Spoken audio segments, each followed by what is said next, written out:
तो hi guys, how are you? I hope everyone is fine. तो आज हम स्टार्ट करते हैं एम एस एक्सेल, जो कि हमने एक सीरीज स्टार्ट की हुई है एम एस ऑफिस की। उसका जो प्रोग्राम सेकंड है वो एम एस एक्सेल है। तो इसमें हम स्टार्टिंग में इसकी प्रॉपर्टीज चेक करते हैं, इसकी एक्सटेंशन बताते हैं। जैसे एम एस वर्ड में डॉट डी ओ सी होती है, इसकी देख सकते हैं आप Microsoft Excel worksheet dot X L S X है, इसकी ये एक्सटेंशन है।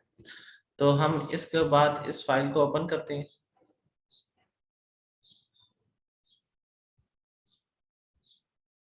ये इसका इंटरफेस है एम एस एक्सेल का। तो इसमें हम स्टार्टिंग में चले जाते हैं होम में। होम में ऑप्शंस हैं, कट है, कॉपी है, फॉर्मेट पेंटर्स है, ये बोल्ड है, इटैलिक है, अंडरलाइन है। ये तमाम जितने भी ऑप्शंस हैं ये तकरीबन सारे एम एस वर्ड के ही हैं। इसमें कुछ नए ऑप्शंस हैं जो मैं आपको बता देता हूँ, जैसे ये मर्ज का ऑप्शन है इसमें। फिर डॉट, ये पॉइंट्स रिड्यूस करने के लिए जो जीरो हमारे होते हैं, ये मैं आपको एक एक करके दिखाता हूँ। फिर कंडीशनल फॉर्मेटिंग है, इसमें अगर आपके पास कोई भी डुप्लीकेशन है वो डुप्लीकेशन इससे पता चल जाती है कंडीशनल फॉर्मेटिंग से। इसके साथ दो तीन ऑप्शंस और भी हैं इसमें। फंक्शंस कुछ हमारे पास इस्तेमाल होती हैं एम एस एक्सेल में, जैसे ये ऑटो सम्स हैं, ऑटो इस तरह मल्टीप्लिकेशंस हैं, ये करके। फिर इसके बाद पेविट्स के ऑप्शंस हैं। नेक्स्ट रिबन में पेविट्स में ऑटो पे समरीज वगैरह हमारी जनरेट हो जाती हैं। रिकमेंडेशन पेविट्स हैं, कोई इन्होंने फॉर्मेट्स वगैरह करके रखे हुए हैं। ये टेबल्स हैं। फिर आप पिक्चर्स किस तरह इंसर्ट कर सकते हैं जो हमारी जो फाइल में डिवाइस में होती हैं, या अगर ऑनलाइन पिक्चर्स आप डाउनलोड करना चाहें कोई भी। उसके बाद रिकमेंडेशन चार्ट्स हैं कि डिफरेंट टाइप्स के हमारे पास, जैसे एम एस एक्सेल एक डाटा डालने के लिए इस्तेमाल होता है और उसके ऊपर डाटा एनालिसिस हम कर सकते हैं। तो एंड पे हमें चार्ट्स वगैरह भी चाहिए होते हैं, तो हम जो कि चार्ट्स अपने डाटा पे अप्लाई करके डिफरेंट टाइप के चार्ट्स हम बना सकते हैं। उसके बाद हमारे पास कॉलम्स हैं, हेडर है, फुटर है, जो कि मैंने आपको बता चुका हूँ एमएस वर्ड में। उसके पास हमारे पास थीम्स हैं डिफरेंट टाइप्स के, हम अपने डाटा पे थीम्स अप्लाई कर सकते हैं। प्रिंट एरिया, प्रिंट टाइल्स में ये होता है कि हमारे पास कोई भी हेडिंग्स वगैरह है, हम उसको जब प्रिंट पे लेके जाते हैं तो ऑटो पे वो हमारे पास हेडिंग्स हर पेज के ऊपर प्रिंट हो सकें। तो ये ऑप्शन इस्तेमाल हो सकते हैं। उसके बाद फार्मूलाज हैं, हम इन फार्मूलाज को फंक्शंस भी बोलते हैं और फार्मूलाज भी बोलते हैं। इसमें डिफरेंट टाइप के हमारे पास जो लैंग्वेजेस में फंक्शन इस्तेमाल होते हैं, जैसे इफ का हो गया, इफ एल्स का हो गया, वी लुक हो गए, सम का हो गया, सम इफ का हो गया, इस तरह के और भी स्टैटिस्टिकल और काफ़ी ज़्यादा हमारे पास फंक्शन इस्तेमाल होती हैं एम एस एक्सेल में। डाटा में हम चले गए, हमारे पास फिल्टर्स इस्तेमाल होते हैं, रिफ्रेश आ जाते हैं। कोई भी हम अगर हम लोगों ने ऑटो पे अगर कोई फार्मूला वगैरह लगा लिया है तो उसके लिए फिल्टर्स हम मतलब फिल्टर्स का मतलब है छानना, मतलब कि डिफरेंट टाइप का हमारे पास डाटा है। अगर हम किसी एक कैटेगरी के मुताबिक उसको फिल्टर करना चाहते हैं तो फिल्टर कमांड इस्तेमाल होती है। नेक्स्ट हम आ जाते हैं स्पेलिंग्स। इसी तरह हम स्पेलिंग्स भी चेक कर सकते हैं, हमारे पास कोई मिस्टेक्स वगैरह तो नहीं है। ये जो जितनी भी चीज़ें मैं आपको बताना चाह रहा हूँ ये तकरीबन वो चीज़ें हैं जो कि हम एक एक्सपर्ट लेवल तक इस्तेमाल कर सकते हैं। और भी इसके अंदर काफ़ी ऑप्शंस हैं लेकिन वो इतनी ज़रूरत नहीं पड़ते। फिर हम जाते हैं व्यू रिबन पे आ जाते हैं। इसमें हम पेज को ब्रेक कर सकते हैं, नॉर्मल हम कर सकते हैं, कस्टम लेआउट, मतलब कि जो हमारी पेजेस का व्यू आ रहा होता है वो इनसे चेक हो सकता है। जैसे ये मैं आपको दिखा रहा हूँ पेज लेआउट, ये चेंज हो जाते हैं। इसके बाद जूम्स की ऑप्शंस हैं। और इसके बाद फ्रीज एक कमांड होती है कि अगर हमारे पास डिफरेंट टाइप्स के कॉलम्स हैं और हम कुछ कॉलम्स को फ्रीज करना चाहते हैं, मतलब कि जब हम अपना बार मूव करें और कुछ कॉलम्स मूव और कुछ कॉलम मूव ना हो, तो ये फ्रीज की कमांड उसके लिए इस्तेमाल होती है। तो चलिए मैं अब आपको स्टार्टिंग से बताता हूँ कि हर एक चीज़ किस तरह इस्तेमाल होगी। तो गाइस, जैसे कि मैंने आपको देखा, मैंने एक डाटा एंटर कर दी है, स्मॉल टाइप का डाटा है। इसमें हम डिफरेंट चीज़ें किस तरह अप्लाई करते हैं तो मैं आपको बताना चाहता हूँ। जैसे कि हम आप स्टार्टिंग करते हैं कि इसके कोई भी, जिस तरह एमएस वर्ड में कोई भी था हमारे पास इसका जो फॉन्ट हमारा स्टाइल है वो डिफरेंट टाइप के होते हैं। जैसे एरियल ब्लैक है, ये कोई भी है, एरियल यूनिकोड है, हमने कोई भी सिलेक्ट कर लिया है। इसके बाद हम इसकी थोड़ी सेटिंग वगैरह कर लेते हैं, इसको टॉप वगैरह ड्रैग करके हम इसको होल्ड कर देते हैं। और उसके बाद डिफरेंट टाइप्स के हैं, जैसे मैं आपको कंडीशनल फॉर्मेटिंग में बता देता हूँ कि क्या कहते हैं। जैसे हमने कंडीशनल फॉर्मेटिंग की अगर कमांड हमने इस्तेमाल करनी है तो मैं इस कॉलम को सिलेक्ट करूंगा। अब देखें, जब हमारे पास मेगा डाटा होगा उसमें तो काफ़ी ज़्यादा होंगे जो कि हम इतना इजीली रीडेबल नहीं कर सकते, तो हमने कॉलम सेलेक्ट करना है। कंडीशनल फॉर्मेटिंग की जगह जाना है, हाईलाइट सेल्स करके ना डुप्लीकेशन वगैरह डालनी है। तो हमें इससे पता चल जाएगा कि कौन कौन से हमारी चीज़ें डुप्लीकेट हो रही हैं। उसके बाद मैं इसको क्लियर कर देता हूँ। क्लियर हमने एंटायर शीट भी कर सकते हैं, एंटायर सेल्स की भी ऑप्शंस हमारे पास मौजूद होती हैं। तो मैं यहाँ से एंटायर शीट की कर देता हूँ दोबारा। इसके बाद हमारा इस्तेमाल होते हैं जो मेन हमारे पास, अब हमने ये मर्ज टूल है, मर्ज टूल इस्तेमाल करना है। जैसे हमारे पास ये पंजाब में है, आपको नेक्स्ट कॉलम में डाल के दिखाता हूँ। अगर हमने पंजाब सेलेक्ट कर दिया, जहां तक हमने पंजाब को नीचे सेल्स में लेके जाना है, तो इसको करेंगे मर्ज का ऑप्शन। तो ये जितने भी हमारे पास सेल्स हैं हमारे पास, जैसे गैस इस एक बॉक्स को ना हमारे पास MS एक्सेल में ना सेल बोला जाता है। तो ये जितने भी हमने सेल सेलेक्ट किए थे उसमें तो इस पंजाब वर्ड को मैंने मर्ज कर दिया। तो ये एक मर्ज की ऑप्शन इस्तेमाल होती है। इसके बाद हमारे पास एक ऑटो सम की ऑप्शन है। अगर जैसे नीचे कोई भी हमने सेल सेलेक्ट किया है और हम चाहते हैं कि ऊपर वाले जितने भी हैं इनका ऑटो पे सम्स जनरेट हो जाए, तो मैंने सबसे पहले इसके नीचे एक अपना सेलेक्ट करना है सेल। उसके बाद ऑटो सम की ऑप्शन लगानी है और इंटर करना है। तो गाइस देखें ये मेरे पास एक ऑटो सम की ऑटो पे सम हो गया। इसके बाद हम चले जाते हैं इंसर्ट ऑप्शन पे। इंसर्ट ऑप्शंस में हमारा सबसे काम जो ये पेविट्स होते हैं कि हम पेविट्स को किस तरह इंस्टॉल करते हैं। तो गाइस इस पेविट पे मैं एक अलग से भी वीडियो बना दूंगा डिटेल में, लेकिन हम स्टार्टिंग में मैं आपको एक समरी टाइप इसकी बता देता हूँ। हमने सेलेक्ट करना है होल डाटा को और पेविट के ऑप्शन पे क्लिक करना है, ओके करना है।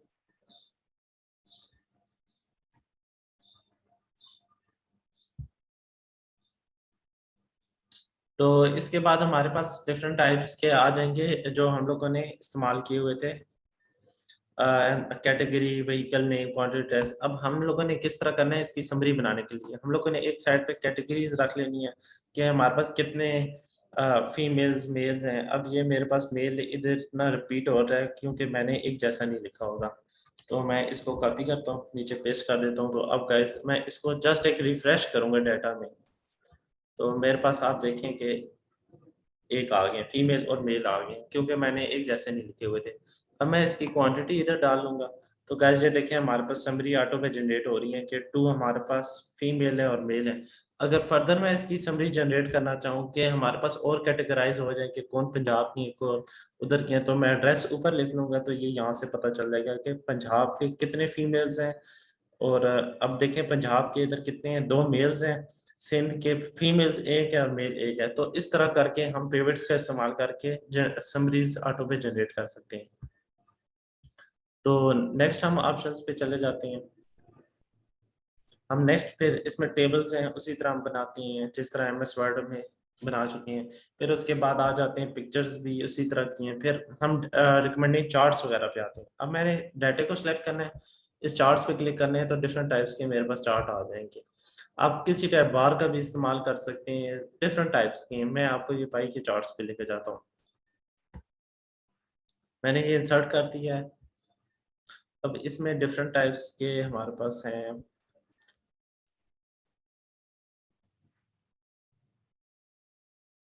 अब ये डाटा आई थिंक थोड़ा इसलिए सिलेक्ट नहीं हो रहा। मैं आपको दूसरा चार्ट लेके जाता हूँ। मैं आपको इन पे लेके जाता हूँ। जैसे गाइस देख सकते हैं हमारे पास ये जो हम लोगों ने डाटा दिए हुए इसके मुताबिक इसने ना ये चार्ट हमारे पास ड्रा करके दे दिए। हमारे पास डिफरेंट टाइप के भी हैं सैंपल्स वगैरह हैं, ये कोई भी हम इस्तेमाल कर सकते हैं। तो इस तरह करके हमारे पास ये हो जाते हैं जितने भी हैं ग्राफ्स डिफरेंट टाइप के। हमारे पास जो डाटा है उसके मुताबिक क्वांटिटीज वगैरह बता देंगे कि ये चीज़ें इस तरह लगती हैं। उसके बाद हमारे पास आ जाते हैं मार्जिन भी MS वर्ड की तरह, सेट एरिया भी। अब प्रिंट टाइल्स एक ऑप्शन हमारे पास इस्तेमाल होती है और प्रिंट एरिया ये हमें पता होना चाहिए MS एक्सेल में।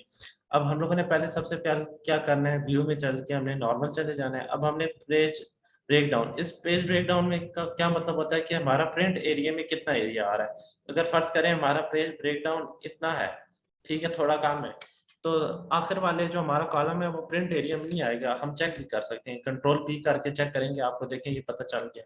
लेकिन अगर हम इस व्यू में जाके पेज ब्रेक डाउन की ये ब्लू लाइंस को राइट साइड तक कर देते हैं और अब चेक करें कि हमारा पास एड्रेस भी आ रहा है, तो ये पेज ब्रेक डाउन की ऑप्शन इस्तेमाल होती है। अगर हम इसको चाहते हैं कि ये प्रिंट एरिया में भी इस्तेमाल हो सकते हैं कि हमने प्रिंट एरिया किस तरह करना है, हमने होल सेलेक्ट किया, प्रिंट एरिया सेलेक्ट किया, सेट प्रिंट एरिया में जाएंगे और सेट प्रिंट एरिया कर दिया तो हमारे पास ये प्रिंट एरिया सेलेक्ट हो जाएगा। उसके बाद हमारे पास इस्तेमाल होती है ऑप्शन प्रिंट टाइल्स की। प्रिंट टाइल्स की ऑप्शन से मुराद ये होता है कि जो हमारे पास, जैसे हमारे पास सीरियल नंबर है, नाउन है, कैटेगरी है, जब हमारे पास डाटा ज्यादा होगा 1 से 100 तक आएगा तो ये रिपीटेडली जो इसके फर्स्ट कॉलम है, फर्स्ट रो है सॉरी, ये आपके पास हर पेज के ऊपर जब प्रिंट करेंगे उसके बाद रिपीट होगी। तो इसमें क्या करना होता है, हमने ऑप्शन सेलेक्ट की है प्रिंट टाइल्स की और रो को हमने सेलेक्ट करना है और इसके बाद चले जाएंगे इसके ऊपर, हमने तमाम रो को सिलेक्ट करके इंटर करेंगे तो ये हमारे पास ऑटो पे सिलेक्ट हो जाएगी। तो नेक्स्ट हमारे पास चल जाते हैं फार्मूलाज पे। अब इसमें ऑटो सम मैं आपको बता चुका हूँ, काउंट नंबर्स की है, सम की है, इफ की है, मैक्सिमम सम इफ की है। ये गाइस अलग हर एक डिफरेंट टाइप्स के हमारे पास फंक्शन इस्तेमाल होते हैं। तो मैं फ्यूचर में ज़्यादातर जो फंक्शन इस्तेमाल होंगे उन पे मैं एक अलग अलग वीडियो बनाऊंगा, क्योंकि ये काफ़ी ज़्यादा है। अगर मैं एक एक की दोबारा बताने लग जाऊँ तो काफ़ी टाइम वेस्ट हो जाएगा। लॉजिकल वगैरह इस्तेमाल होती हैं, एंड होती हैं। इसके बाद जो हमारे पास था डाटा का, जैसे अब मैं आपके पास फिल्टर एक कमांड बहुत इंपॉर्टेंट जरूरत पड़ती है हमारे पास MS एक्सेल में। हमने जितने भी हैं फर्स्ट कॉलम को सिलेक्ट किया, इसके बाद फिल्टर की कमांड अप्लाई कर दी है। अब हम इस पे करके ना ऑटो पे, अब जैसे करोला गाड़ी है हमारे पास 3 है, हम इधर से फिल्टर छानना चाहते हैं कि हमारे पास कितने हैं, तो ये देखें हमारे पास 2 आ गए। हम कोई भी अगर इधर से सिलेक्ट करेंगे सुजुकी की है तो ये हमारे पास इधर से भी पता चल जाएगा। फिल्टर की कमांड बेसिकली इसके काम इस्तेमाल होती है। इधर से हम फिल्टर की कमांड आउट कर देंगे। फिर हम सॉर्ट करना चाहते हैं, सॉर्ट की कमांड इस्तेमाल होती है कि असेंडिंग ऑर्डर पे करना चाहते हैं या डिसेंडिंग ऑर्डर में। अब जैसे ये देखें हमारे पास ASH है, तो इसके मुताबिक अगर हम इधर से अप्लाई करेंगे, हम इधर से कर लेते हैं A to Z की इस्तेमाल होती है। तो ये देख सकते हैं अभी इसकी कमांड, और हम इसको ना इधर से भी इस्तेमाल कर सकते हैं। अब जैसे ये वाली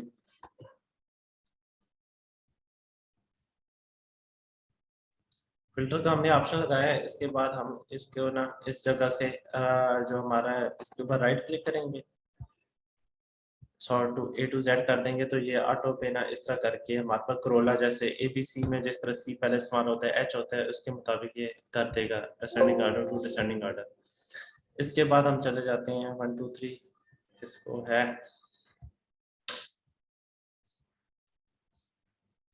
अच्छा ये इसको मैंने अंडू कर दिया। उसके बाद हमारे पास ये है स्पेल चेक्स वगैरह इस्तेमाल होते हैं उसी तरह करके हैं जिस तरह MS वर्ड में इस्तेमाल होते थे। और मैंने ये भी साथ ही बता दिया था page break down, page layout किस तरह इस्तेमाल होती है। इसके बाद हम सेकंड पार्ट पे इसके आ जाते हैं कि प्रिंट सेटिंग किस तरह की जाती है। तो प्रिंट सेटिंग में आपको बताता हूँ कि हमने कंट्रोल P कर लिया, ऑलरेडी कर लिया था कंट्रोल P। अगर हमने डाटा देखना है हमारे पास, हम लोगों को काफ़ी चाहिए कि शीट पे मुकम्मल आ जाए और अच्छा इसका व्यू आ जाए, पेज सेटअप में जाएंगे और इसको लैंडस्केप में कर देते हैं और इधर से हॉरिजॉन्टल कर देते हैं। अब जैसे कि देखें मार्जिन है हमारे पास लेफ्ट साइड से कितने हैं, इसको सारे 0 0 कर देते हैं और इसको 100 कर देते हैं, इसको 2 कर देते हैं। तो अभी देखें गाइस हमारे पास बिल्कुल जे, अगर इससे भी हम बड़ा करना चाहते हैं, जैसे इसको यहाँ 140 कर देते हैं तो ये हमारे पास इस तरह साइज इसका लार्ज होता रहेगा। और हमने लास्ट में क्या करना है, कंट्रोल प्रिंट दबाना है, प्रिंट के ऑप्शन, बाकी जितनी भी ऑप्शन हैं इसी तरह आप पेज सेलेक्ट कर सकती हैं A4 का, जिस तरह मैंने MS वर्ड में बता दिया। एंड लास्ट में ये कहूँगा, अगर आपको मेरी वीडियो अच्छी लगी है तो काइंडली इस चैनल को सब्सक्राइब करें, लाइक करें और शेयर करें, ताकि जितने भी लोग हैं जो MS एक्सेल सीखना चाहते हैं उसको ये वीडियो एक बार दिखा देंगे तो वो बेसिक्स टू एक्सपर्ट लेवल तक तमाम चीज़ें उसको पता चल जाएंगी। तो लास्ट में यही है कि आपका शुक्रिया और थैंक यू वेरी मच।